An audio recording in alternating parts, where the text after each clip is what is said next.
প্রথমবারের মতো ঢাকা এলিভেটেড এক্সপ্রেসওয়েতে চলাচল করছে মোটরসাইকেল ও সিএনজি চালিত অটোরিকশা। মাত্র ২০ টাকার বিনিময়ে এই দুই যান মঙ্গলবার সকাল ৭টা থেকে চলাচল করছে। সরেজমিনে দেখা যায় এক্সপ্রেসওয়ের সব টোলগুলোতে মোটরসাইকেল ও সিএনজি চালিত অটোরিকশার ভিড় রয়েছে। ২০ টাকার বিনিময়ে যানজট এড়াতে এক স্থান থেকে আরেক স্থানে যাচ্ছে মোটরসাইকেল ও সিএনজি চালিত অটোরিকশা।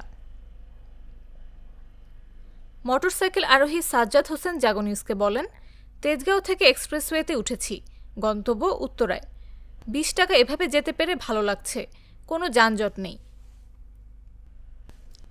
জাগো নিউজের এই প্রতিবেদক নিজেও তেজগাঁও থেকে বিমানবন্দর পর্যন্ত এক্সপ্রেসওয়েতে মোটরসাইকেল নিয়ে ওঠেন। এক্সপ্রেসওয়ের মাঝে মাঝে দেখা যায় পুলিশ স্পিডগান দিয়ে গতি পরিমাপ করছে।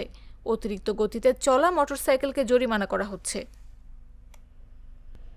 বিএনপির চেয়ারপারসন ও সাবেক প্রধানমন্ত্রী খালেদা জিয়ার লন্ডন থেকে দেশে ফেরা উপলক্ষে ঢাকা মহানগর পুলিশ বিশেষ ট্রাফিক নির্দেশনা জারি করেছে।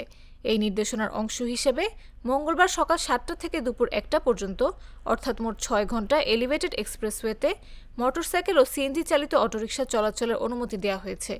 এজন্য নির্দিষ্ট টোল পরিশোধ করতে হবে।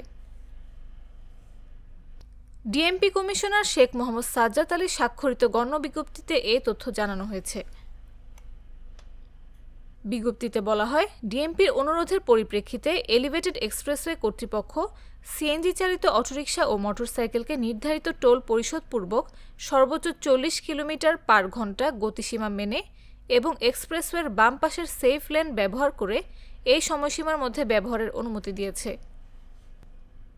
তবে এক্সপ্রেসওয়েতে দুর্ঘটনা এড়াতে ওভারস্পিড এবং লেন পরিবর্তন করলে আইন প্রয়োগের জন্য পর্যাপ্ত ট্রাফিক পুলিশ মোতায়েন থাকবে বলেও ডিএমপি জানায়।